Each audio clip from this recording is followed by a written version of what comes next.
We are joined, there she is. We're joined with Sabrina. I want to pull this down. I want to get your bio correct. So I'm going to read it as opposed to going back top of my head. We're joined with Sabrina Salvati. She's a Boston-based activist, leftist, and podcaster. She's a member of Revolutionary Blackout Network, a Black-led multicultural network and co-op of everyday people, activists, and allies focusing on empowering communities through education, organization, and direct action. Sabrina, welcome to the show. You doing all right this morning? I know it's early. Good morning, Jamal. I'm doing great. So I want to go into a clip. So CNN, just to preface it, CNN came out with a new poll, and it is showing that the Democratic Party's favorability is at record lows, just 29%. So right here, Democratic Party's favorability rating among Americans stand at a record low. It says, with many in the party saying publicly that the leader should do more to stand up to President Trump, Democrats and Democratically aligned independents say 57% to 42% that Democrats should mainly work to stop the Republican agenda. Now, this is different than what it came out with before. We're right here. Democratic aligned adults say 52 to 48% that leadership of the Democratic Party is currently taking the party in the wrong direction. That is another shift from 8 years ago when views were largely positive. Here's another one. Among the American public overall, Democrats' favorability just stands at 29%, a record low in CNN polling dating back to 1992, and a drop of 20 points since 2021 when Trump first exited his first term. Okay, there are problems. There are problems. They don't seem to be accommodating those problems. And what I hear coming out of the leadership is not filling me with hope that they are getting the message, because they don't seem to get the message. And I think part of the problem is stuff like this. So Crockett, Jasmine Crockett, who has been getting a lot of airplay recently, goes on Jake Tapper and says this. And I guess my feeling is what people want is for them to represent and stand for something. When Jon Stewart was having a conversation with Hakeem Jeffries, and Stewart gently points out, hey, maybe you need to go back to the FDR era when you guys represented these real world items, Social Security, expansion of the government and state in regards to dealing with poverty and those type of issues. Maybe you need to represent something substantial. And are you moving to that? And Hakeem Jeffries was like, it's a messaging issue, and people feel things, and we need to ensure that people feel things, completely missing the point, either intentionally or otherwise. I feel like this video is something similar. So this is Crockett on CNN. You're close with Congresswoman Alexandria Ocasio-Cortez of New York. Some of your fellow House Democrats say, and not just progressives, by the way, we've heard that moderates have said this too, that they're ready to support her to challenge Chuck Schumer in a Democratic primary. Would you get behind that? That's 4 years from now. If you were asking me at least in 2 years, then I would have an absolute answer. But I can tell you that there are a lot of people that are watching his leadership in this moment. This is the moment. We don't even know what elections will look like in 4 years, if we will have elections. And so I definitely think that younger, fresher. Now, understand, the question was, should AOC challenge Chuck Schumer in the Senate? Because Chuck Schumer effectively led them down the cliff on this idea of shutting down the government, then at the last minute capitulated entirely. We give back, bends over, and bends over again. Complete capitulation. Many people in the House were pissed off at Chuck Schumer. And so the catch came up, okay, well, what if AOC challenges Chuck Schumer for the leadership position in 4 years when they have that position in the Senate? She didn't answer that. Instead, she said, well, I don't even know if we're going to have elections. It's like, okay, dude, you guys lost on that. Like, you went with this idea for 4 years that Donald Trump was going to end democracy, end American governance, all of that stuff. He tried to do it once, and you still lost on that issue. Give up the ghost. Do something else. That's my take. Oh, what is your thoughts on this? I think they're getting this wrong. I think they're playing this wrong, and I think the American public is right, saying the party is in shambles, and they are missing the boat in regards to real issues that the public would actually even care about. What are your thoughts? I think that Jasmine Crockett and Hakeem Jeffries, who was also asked this question about Chuck Schumer, I think they got their marching orders, right? That they were told, like, if you are questioned about whether or not Chuck Schumer should step down or if he should be challenged, don't answer that question, right? So what they'll do is like they'll give a word salad answer. Now, Jasmine Crockett probably feels that AOC should probably do it, but even if she does, she's not going to say that. So they've already been directed as to which way to go on this particular issue. But what's interesting about that poll is that poll, if I remember correctly, was taken the week of March 6th, which was that was before this vote for the GOP spending bill. So I would argue that since that vote on the GOP spending bill where 10 Democrats decided to vote along with the GOP, I would argue that approval rating is probably lower than even the 29% after that, right? And also that same poll shows that the Republican Party doesn't have a strong approval rating either. I think there's like 39%. So both of these parties, the American people have kind of had it, right? So I think that what it does show is that people want something different. Now, are people going to vote that way? Because that's the question that I always bring up, because a lot of times people will say that they want a third party, they want more options, but when it comes time to vote, they continue to support the party that they are registered to. That's what most voters do, regardless of who the candidate is. So I think that some of this is on a Democrat leadership. Obviously, Hakeem Jeffries, Chuck Schumer, they're not there to actually fundamentally change your life. That's not what they're there for. They're there to answer to the donors in the donor class. Don't forget that Chuck Schumer also takes money from the Israeli lobby. So does Hakeem Jeffries. That's really who they're there to work for. Chuck Schumer right now is doing a book tour across the country to promote his book about anti-Semitism. So they're not there to help working class people. They're there to answer to the beck and call of what the donor class wants, what Wall Street wants. That's why they're there. And so I go back to the force the vote moment. And I know this is rehashing things, but the reason why so many people were pushing for them to force the vote against Nancy Pelosi for Medicare for all, because it was during a pandemic, but also it could have been for any other progressive issue, right? Could have been $15 minimum wage during a pandemic, which would have made sense, right? The reason why so many of us were pushing for them to do that is because they had a narrow majority at that point in time, which if you follow the DSA handbook, it says this is what they are supposed to do when they have a narrow majority. Now they don't have a narrow majority. So now they can't do that.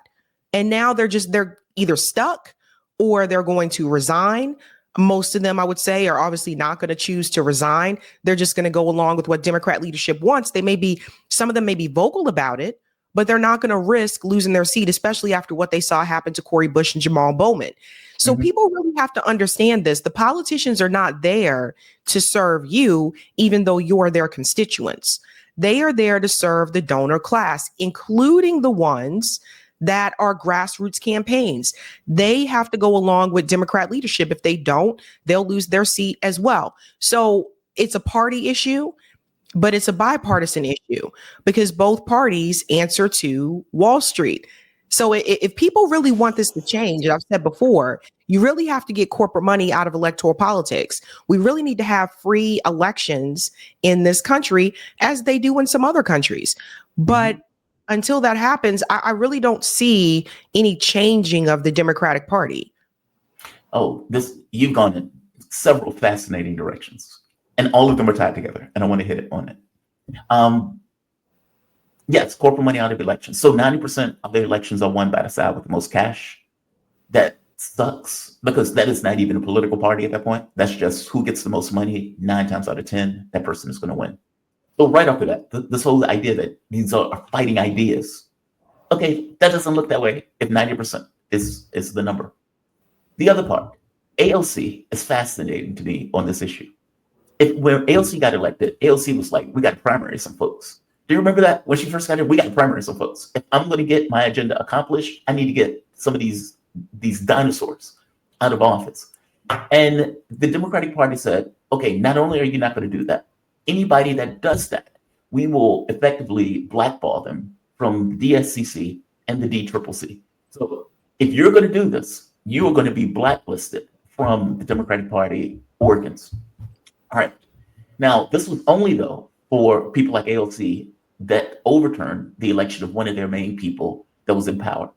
And so the group of the squad, as they got in, was somewhat neutered because the squad would have never been elected under that guise of blacklisting those votes. So right off the bat, when AOC first got in, she was in opposition on some level to the mainstay of the Democratic Party and freaked them out enough where they were put in a provision like that. This did not apply to other Democrats that were, let's say, part of the club. What's been fascinating to me was this changeover where AOC became part of the club and part of Mama Bear's circuit. When forced vote came up, if you remember, AOC was not on board for it. And she came out and said, look, we can push them on $15 an hour minimum wage. I think we'll be able to push Joe Biden on that. But force the vote is a no. People were saying bad things to me, which I agree, by the way. I thought the way that Dore and people like that were going after it was insane. But we can disagree on it. But her thing was like, we can do the $50 an hour minimum wage thing. Forward, didn't even get that. When Joe Biden initially came out, he says, these people are working minimum wage jobs. This is outrageous. We can't allow this level of poverty, especially during COVID. And the moment Joe Biden got in office, $15 an hour minimum wage went away. And everything that AOC up to that point was saying, oh, we can push Joe Biden on this, farcical. It became nonsense. So not only did you not show power when you had the opportunity to do so with a narrow majority, that narrow majority got crushed. And it became the point of like, okay, well, what's the point of the SWAT?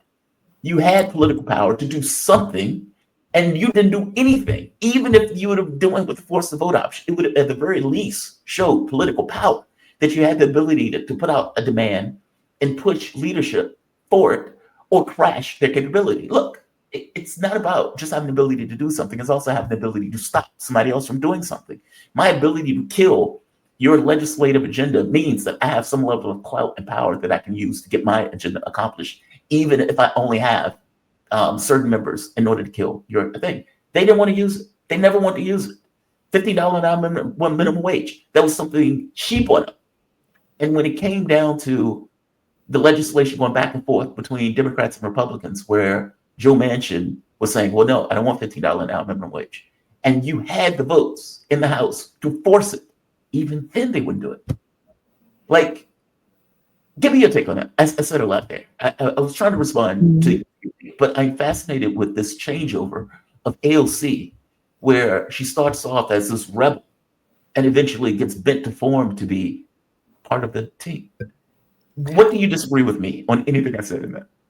Well, when she was first elected, she was protesting outside Nancy Pelosi's office. Does everyone remember that?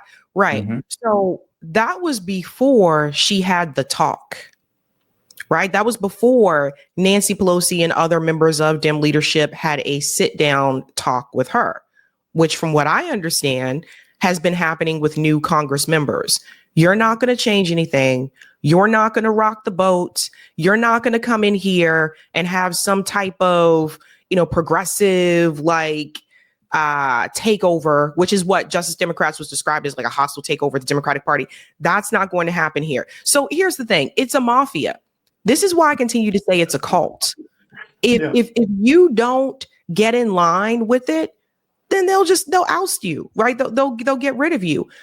Go back to Dennis Kucinich when he was in Congress. Like, why? What did they do to Dennis Kucinich? Back then, Dennis Kucinich was the problem. He was the one they wanted to get rid of. They said, oh my God, this guy is too progressive. He's got to get out of here. So because they couldn't get him out of the seat by having, another person primary him and get him out, they redrew his district to get him out. It's a mafia. And I've been telling people, when you look at gang and gang activity and how gangs operate, that's exactly what this is. So I think what has happened with AOC is that, there was a talking to her. People have to understand that the squad was not supposed to be a thing. None of these people were supposed to be in Congress. They didn't have traditional campaigns. They had grassroots campaigns. They primaried, incumbents that were heavy hitters and had been there for a long time. That even Ayanna Pressley, when she ran, the guy that she ran against had been there for years. Yep. AOC ran against Jim Crowley. He had been there for years. Jamal Bowman ran against Elliot Engel. He had been there for years. None of these people were supposed to win those seats. Then once they won, Democrat leadership response is, oh my God, how are we going to deal with these guys? What were we going to do with them? We need to go ahead and give them the talk. So it's very clear to me that they were told to get in line or get out. Now, here's the thing. If you say that you don't care if you're a one-term congressperson, that shouldn't be an issue for you, which was exactly what AOC said. And I look back on Force the Vote. One of the things I've said before is, I don't know if I would have taken the same approach that Jimmy took. You know, everybody has their own, decorum, but I don't know if I would have taken that same approach. But that's besides the point, because the thing is, you ran on it. They weren't asking other people who didn't run on Medicare for All to force the vote. They were asking people who ran on it to force the vote. They didn't even want to attend like the town hall. They didn't even want to. And that's one example. I'll use another example. The marches for Medicare for All, which were in over 50 cities across the country 3 years ago. They didn't want any part of it. The only person who showed up to participate was Cori Bush. And from what I understand from my comrades who went to the DC march, she made it very clear that the squad was not happy with us having those marches. So these people are not serious. This is what I'm saying. Like, we took people that were activists. Like Cori Bush was an activist. I don't know if I'll consider AOC an activist, but Cori Bush was someone who you think is going to get in there and fight. And what we have found is that, I don't know, maybe it's not a good idea to take an activist and put them into politics. Maybe it's better for activists to remain activists. I don't know, but they had several opportunities. Everyone keeps Mitch bringing up Force the Vote. There were the marches for Medicare for All. Even if they couldn't participate, they could have at least promoted it or tweeted about it or something on this issue that they heavily ran on and they supposedly support. They couldn't even do that. So they're not going to fight.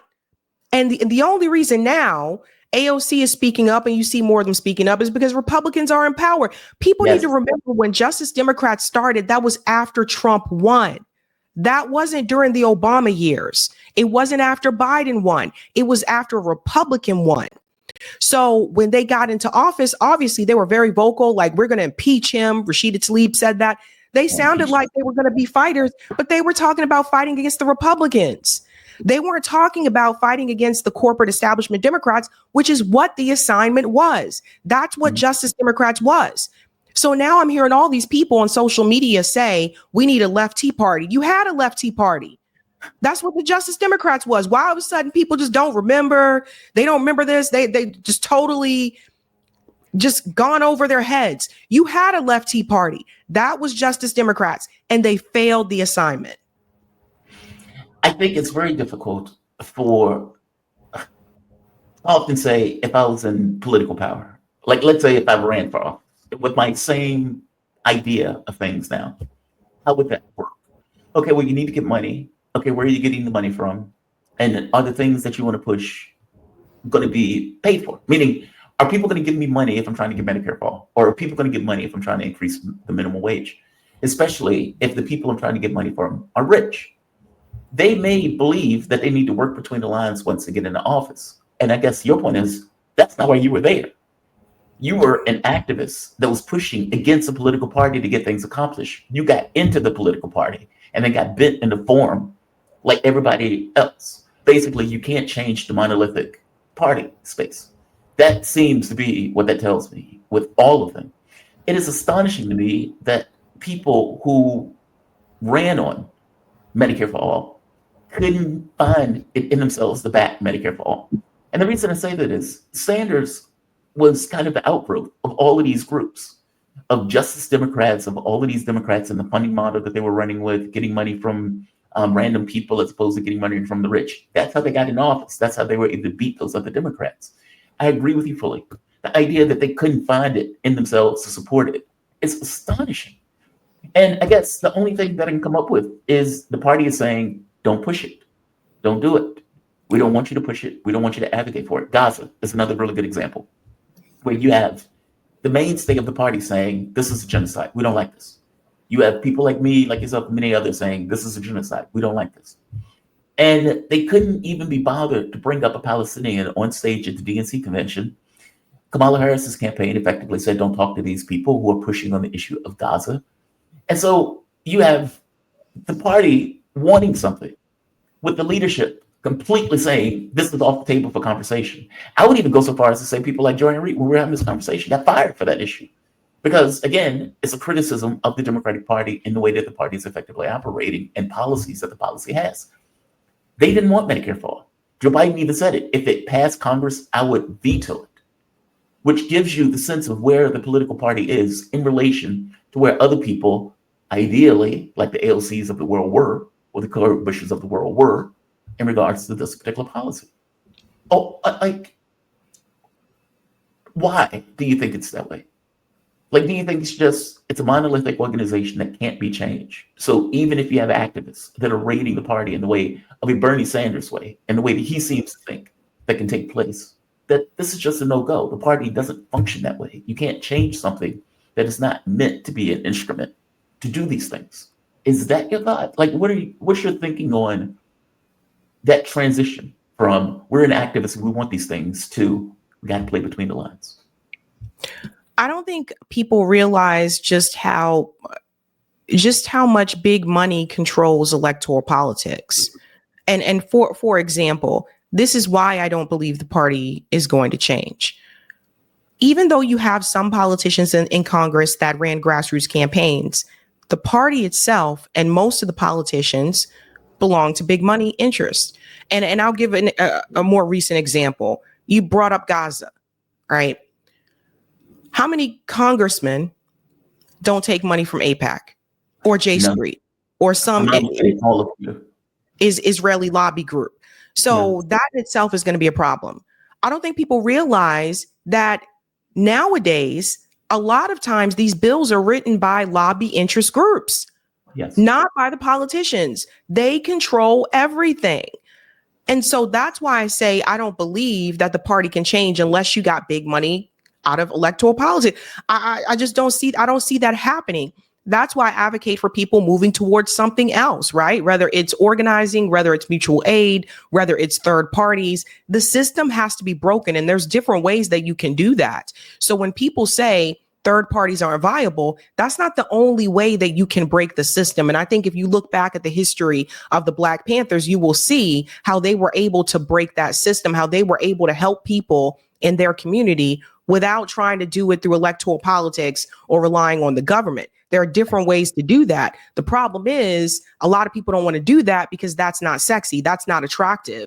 Some people don't want to advocate for doing that because it doesn't get them clicks and views. That's just the reality, right? People would rather spend time talking about TYT every freaking day instead of organizing and getting people to do something else that's going to fundamentally change their communities. You have to start locally first. So that's one thing. The other thing I want to mention, the Bernie Sanders 2016 campaign told people what the problem was from the jump.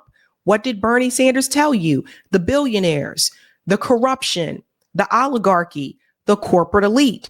Right now, Bernie Sanders is doing this tour across the country against the oligarchy. And from what I understand, AOC is now joining him.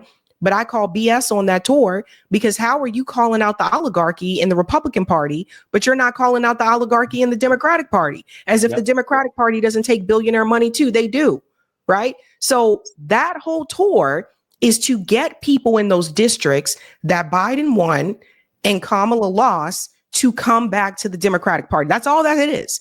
That's just another sheepdogging tour to bring people back into the Democratic Party. The Bernie Sanders 2016 campaign had been done before.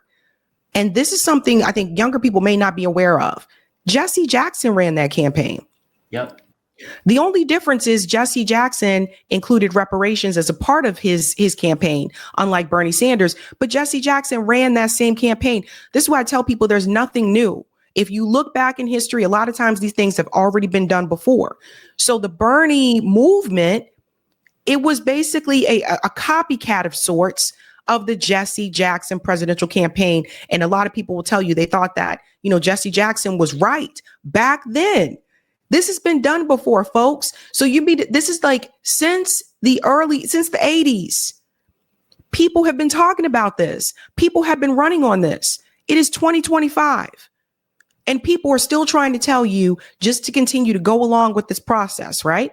Now it has gotten to the point where they're even willing to tell you, I know I said billionaire money is bad and Wall Street interest is bad, but vote for Kamala Harris because you don't want to get Donald Trump. Some of the same people who told you not to support corporate candidates are now fine telling you to support corporate candidates because they know this is done. So now they're moving on to the next thing that's going to make them money. And I sincerely hope more people wake up and see beyond this, because the reality is, while these people are getting rich off of this strategy, which is clearly not working, you are still struggling. The average middle-aged woman in this country works retail, a retail job, or is a waitress at a restaurant. The average American does not have a white-collar job. The average American doesn't have a college degree. And it is going to take something for those people. Those people are being ignored by both parties. And despite what people will tell you about right-wing populism and looking out for the working class, Trump doesn't look out for the working class. He didn't look out for the working class in 2016. I don't know where people are getting this from. All of a sudden, people just forgot. And you see, he's also Israel first. These people look out for billionaire interests, and that's it. They are not there to serve you. So what I have argued for is that there needs to be something for the working class. And right now, that is not the Republican Party, and that's not the Democratic Party. Agreed. I suspect that those people went to Trump purely because they didn't think the Democratic Party was looking out for their interests.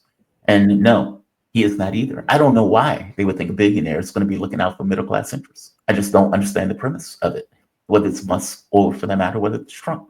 But they have went to this idea that, well, we care about the economy. We're not getting anything out of Democrats. And so they migrate to Trump. And Democrats seem to believe, okay, when those people don't get what they want, they'll come back to us. We don't have to change anything. Like, meaning there's no happiness to be found anywhere. People are slashing back and forth. When they don't get one or what they want out of one, they go back to the other. Both political parties seem to have realized that, in which case both decide we don't have to change anything. Third parties aren't viable. Yeah, you go with Republicans for a while, but you come back to us after a while, and you're not going to get what you want from us either. That is, I guess, what's beyond Sanders? I don't know. I don't have an answer to that, by the way. I agree with everything that came out of your mouth just then. And I agree with your take on Sanders. This idea of him channeling all of this energy that he's going to get and channel it back into the Democratic Party, where, as I pointed out, they are not going to get what they want, because the Democratic Party, they believe their issue is just purely messaging. It's not a substance issue. It's messaging. It's ethereal. We just need to explain to people something to get them to agree with us. We're doing everything just fine. What's beyond Sanders? I don't have an answer to that. I sincerely think that people, and I hope no one takes this the wrong way, but I really do think the left needs to move on from Bernie Sanders. Okay, I even heard people saying this or showing this on X. They were saying that, oh, maybe he might run again. I'm like, are you guys serious? Like, lost twice. This is the same game that he's played over and over again. I honestly wonder, too, if they have something on Bernie Sanders, right? I wonder, you had all that energy around your movement and you are unwilling to take that movement and start something new. So I've often wondered, does the Democratic Party or does, I don't know, the higher ups, do they have something on Bernie Sanders? Is that why he's doing what he's doing? I don't know. But what I will say is that people have to move beyond Bernie Sanders, and it's time to move forward to something new. And whether that is, again, organizing on the outside, I would call for a mass movement. My producer, Eric, created 11 demands. I would call for a mass movement around that. I think those demands are great, right? So organizing, mutual aid, which those of us at RBN do, and uplifting and helping to grow the third parties that you have. If you think there should be a new third party, then start a new third party. I'm not opposed to any of these things. And so I think that you are being naive if you think that the Democratic Party is going to give you some type of change. Right. They have consistently moved further and further right, not further and further left. In fact, both parties are against the left. So that is something to take into consideration if you think they're going to change. And the Democratic Party, because of the Trump years, they don't feel that they have to change. They just feel, we'll wait this out. Trump will be so bad that people will come back to us. People notice this back and forth since 2016. Mm-hmm. You've noticed none of these presidents since 2016 have been able to get reelected.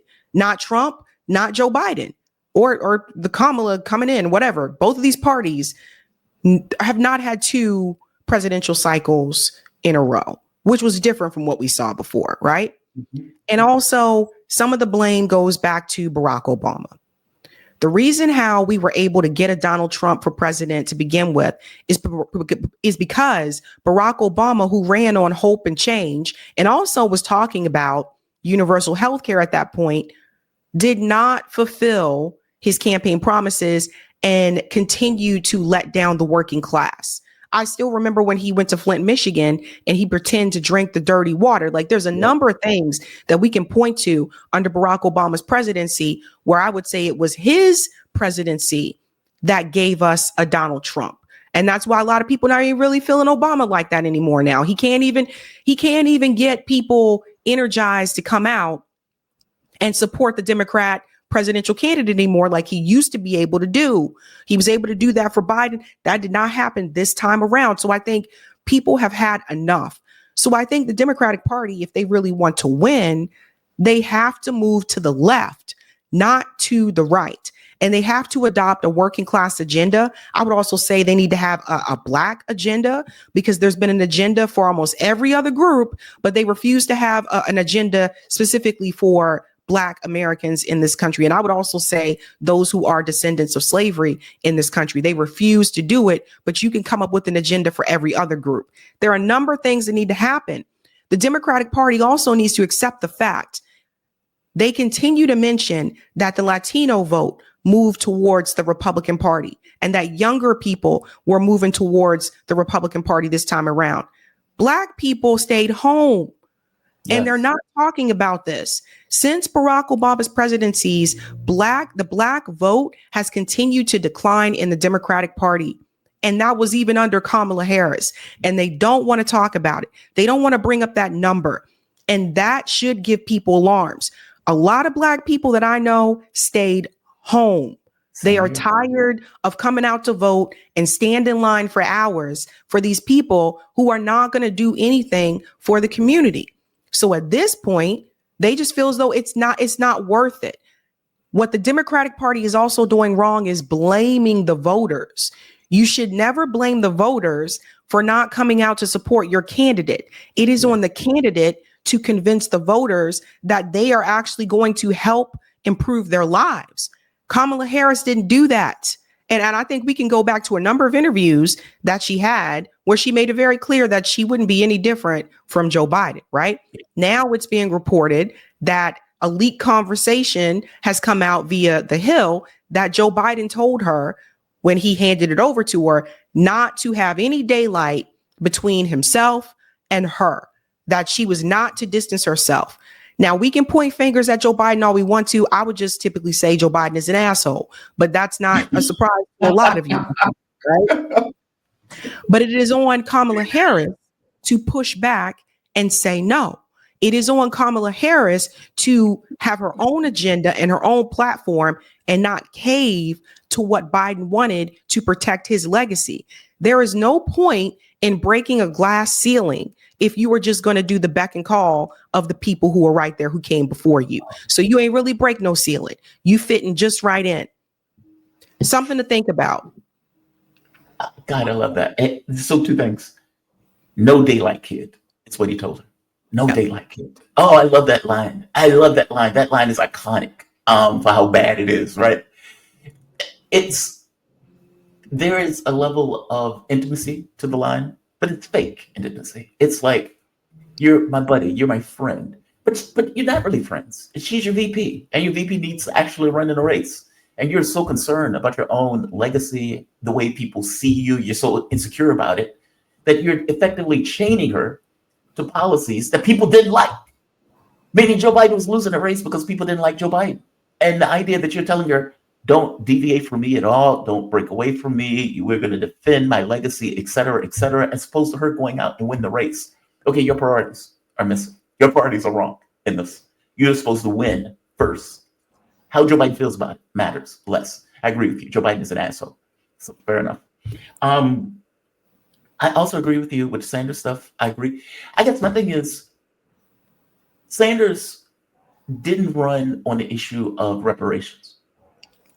He didn't feel the need to run on it. And I got to be honest with you. I don't like that the Democratic Party breaks people up in the way that they do.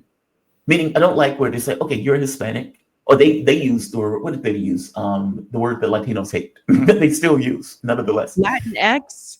Latinx, that no Latino uses, right? And they still try to force it on them. Why don't you want to be called Latinx? Dude, I'm Hispanic. Why are you calling me Latinx? Breaking them up in Latinx or Hispanic, Black, you're Native American, you're white, you're gay, I hate that. Because I don't think that's the way people look at America, nor do I think that's the way people should look at America. Yeah, we all have our identity, but I think they lean on identity because they don't want to deal with the economic issues. So yeah, I'm going to say you're Black and I'm going to deal with DEI and I'm going to talk about these Black issues. But no, I'm not really doing anything for the thing that you actually care about, which is your economic reality. Because whether you're Black, white, gay, straight, anything in between, you got a house note, got to pay for a kid, you have to pay for things. And so we're going to lean on identity because people want to defend their identity, and we can use this as a political widget in order to get people to back us, not because we're doing anything for their economic realities, but because we're seeing them. They're seeing. I hate that. It's so manipulative. I would prefer an economic agenda that would hit the entirety of the working class. Meaning, if I say Medicare for all, that's affecting people who are on the lower end of the economic scale that just so happen to be Black, just so happen to be Hispanic, just so happen to be poor whites. That gets all of them. If I say $15 an hour minimum wage or whatever the minimum wage increase, that hits all of them, as opposed to having to break and divvy these people up. Give me your take on that, because you may disagree with that. But what are your thoughts? Well, reparations is an economic agenda, though. See, I think people have to stop saying that reparations is based on race. It's not based on race. It's based on status.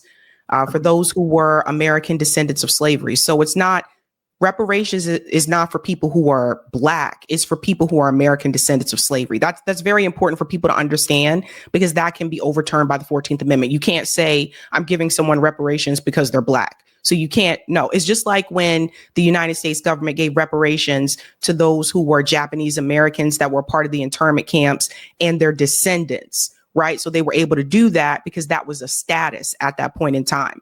It's the same thing if you even look now, even today, the U.S. government still, there have been different opportunities, especially under Barack Obama's presidency, where there have been reparations that have been given towards Holocaust survivors. Again, right. You can say that is a status. So I think people do need to understand that if you're doing that for those other groups where a debt was owed, then you also owe that debt to the descendants of slavery as well. So you can't say, I agree with you. And maybe I should say it differently.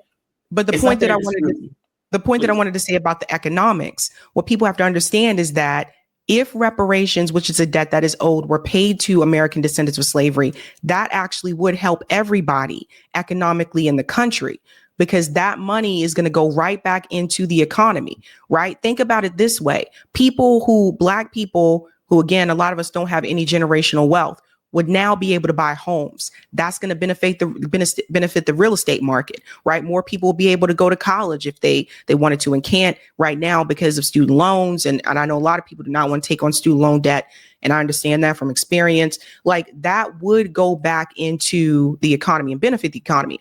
I also think there's a difference between equality and equity. Now, I agreed with Bernie's platform. I supported Bernie Sanders, but even back then, I still said reparations is a debt that is owed, that should be a part of your platform, especially since Bernie struggled with older Black voters, especially those that I talked to as well. They just were not convinced that he really had like a Black agenda. We could argue that Joe Biden didn't either, but he got a pass because he was Barack Obama's vice president. So there's a whole thing that goes into this. But Bernie Sanders' platform, the universal policies, that is equality. Now, everybody will have health care, right? Everybody will have free pre-K, that kind of stuff. I still support that and support those policies. But that doesn't give you equity. If you look at where we are in this country when it comes to wealth, Black people are still at the bottom. So when we implement those universal policies, yes, we'll all be equal because we'll all have those policies, but we'll still be at the bottom. So the equity piece is still missing right now. And I've been tracking this for quite some time. If you look at wealth in this country, white people aren't even at the top anymore. Right now, it's Asian Americans. And Black people, like people say, well, no, the Latino community is no, we are at the bottom, and we've consistently stayed at the bottom. So I think that's my push, like for that. I think that along with equality, you do have to have equity. I agree with you 1,000%. It's a debt that's owed. It's not a giveaway. It's like you had these people working effectively for free, putting them through horrendous conditions, and it was done by the U.S. government. It wasn't like a vampire. Like I often hear the argument, well, I wasn't alive back then. Okay, dude, nobody is looking at a vampire that's been alive for 400 years. What they're talking about is the U.S. government took on certain policies, and those policies had certain effects in regards to all of these people effectively being forcible to work. Okay, well, they should be compensated for that. You have my 1,000% agreement. I just don't know how to do it politically. It's a political thicket. And it's like, okay, if I'm stuck with a political thicket versus universal policies that is going to benefit my family or everybody else's family in the country, I will take it. But I agree with everything that came out of your mouth. Like, meaning I fully agree with what you said on this. There's a difference between equity and equality. And one is trying to get a certain equity into the country of African Americans, that money will be dumped immediately into the economy. 1,000% agree. 1,000% agree.